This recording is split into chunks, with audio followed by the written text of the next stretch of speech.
Mesdames et messieurs, bonsoir. Soyez les bienvenus dans cette nouvelle édition du journal en français. Voici les titres.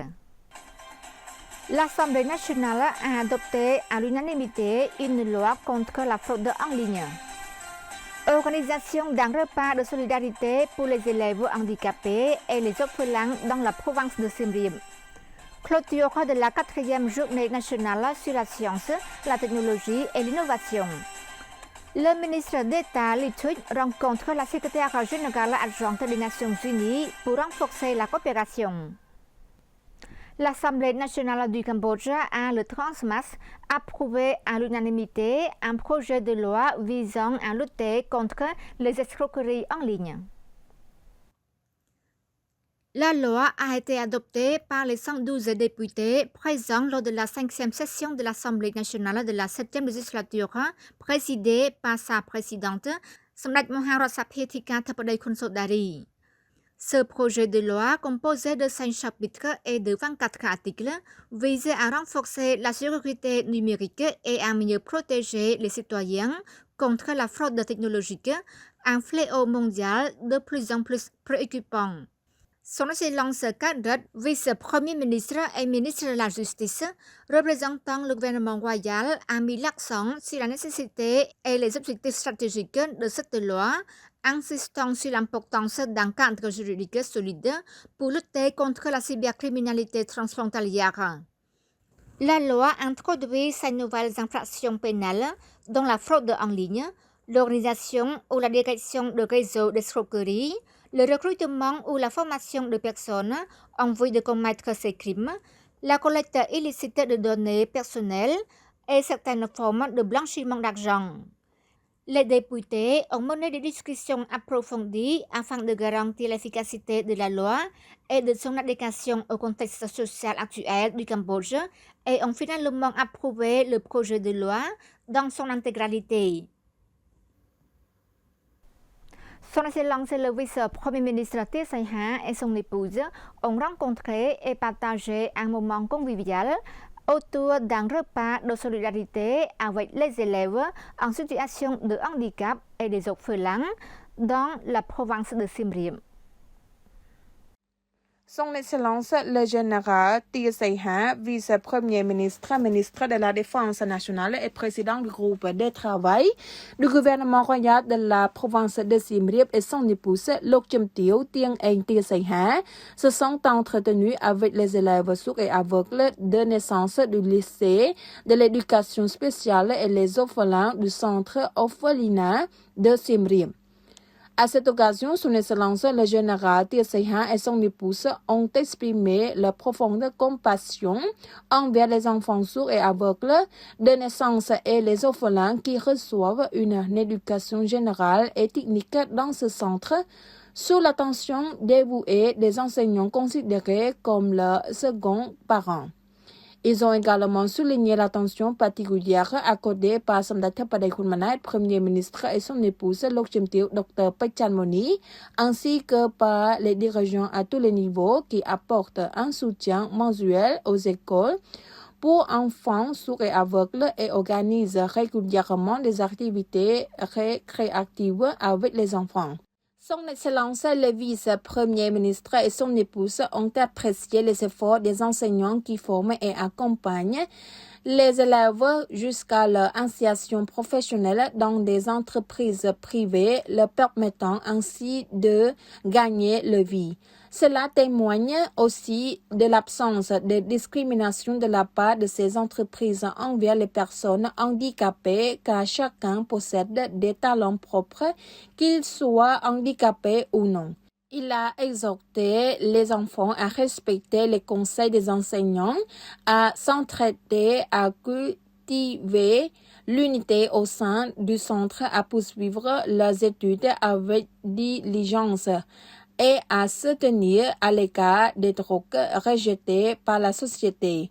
Selon Madame Hong Thierry, directrice du lycée d'éducation spécialisée, l'établissement dispose de 12 bâtiments pour l'enseignement et l'hébergement avec 45 membres du personnel, dont 8 sont aveugles. L'école compte un total de 196 élèves, dont 121 sourds, 63 aveugles ainsi que 12 élèves atteints de déficience intellectuelle et d'autisme.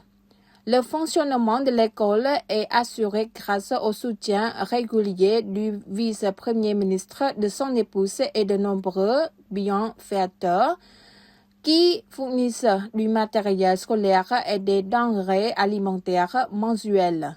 À cette occasion, son Excellence le général Tia Seyhan et son épouse ont offert au lycée d'éducation spécialisée 6 tonnes de riz, des boissons, des produits de consommation et une somme de 12 millions de riels.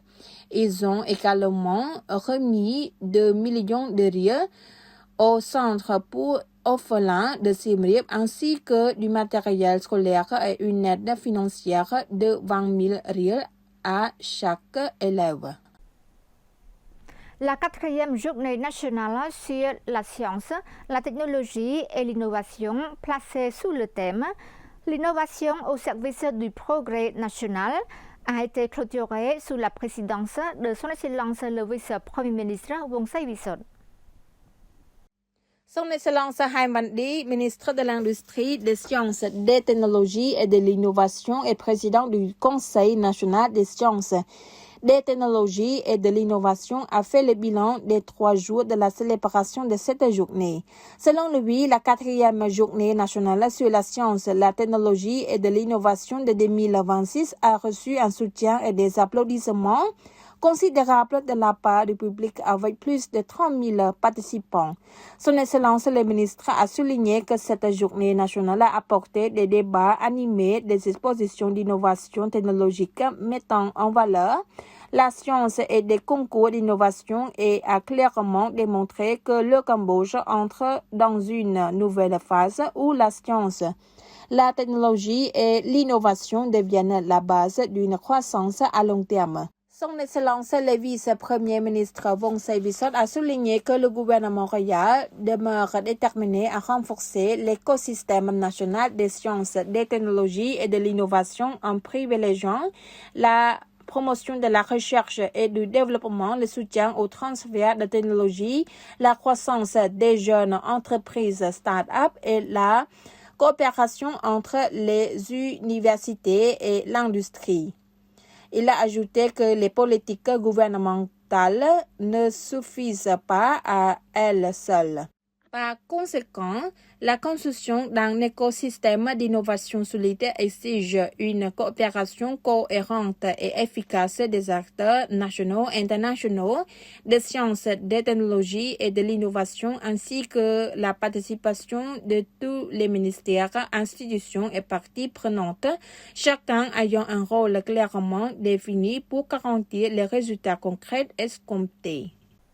Son Excellence le ministre d'État Lithuania a le 30 mars reçu une visite de courtoisie de Madame Amida Salsia Alijabana, secrétaire générale adjointe des Nations Unies et secrétaire exécutive de la Commission économique et sociale pour l'Asie et le Pacifique CESAP.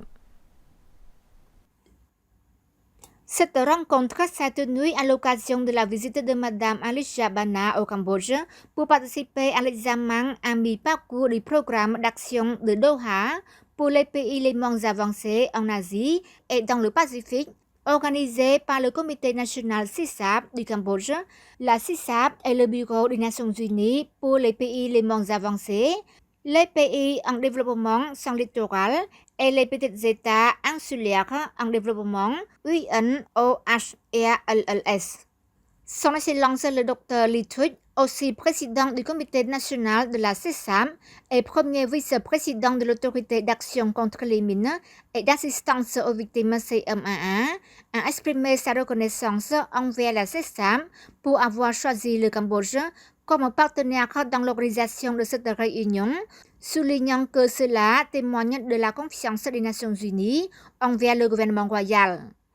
Il a en outre mis en avant le rôle important de la CESAM dans la promotion de la coopération régionale, du développement durable et de la croissance inclusive, ainsi que son soutien à la transition du Cambodge du statut de pays les moins avancés. Concernant l'action contre les mines, le ministre d'État a remercié la CESAP pour son appui à l'élaboration de la politique nationale d'action contre les mines 2026-2035, qui devrait être adoptée prochainement et servira de foyer de goutte sur 10 ans vers un Cambodge sans mines. Il a en plus appelé à la poursuite de la coopération et à un soutien accru en matière d'action contre les mines humanitaires, notamment pour l'assistance aux victimes, la réintégration socio-économique et le partage de l'expertise du Cambodge avec d'autres pays de la région Asie-Pacifique. De son côté, Mme Alice Jabana a exprimé sa reconnaissance envers le gouvernement royal du Cambodge pour sa collaboration dans l'organisation de cette réunion d'examen à mi-parcours. Voilà, c'est la fin de notre journal. Merci pour votre fidélité au journal en français. Bonne suite de programme CTVK et à demain.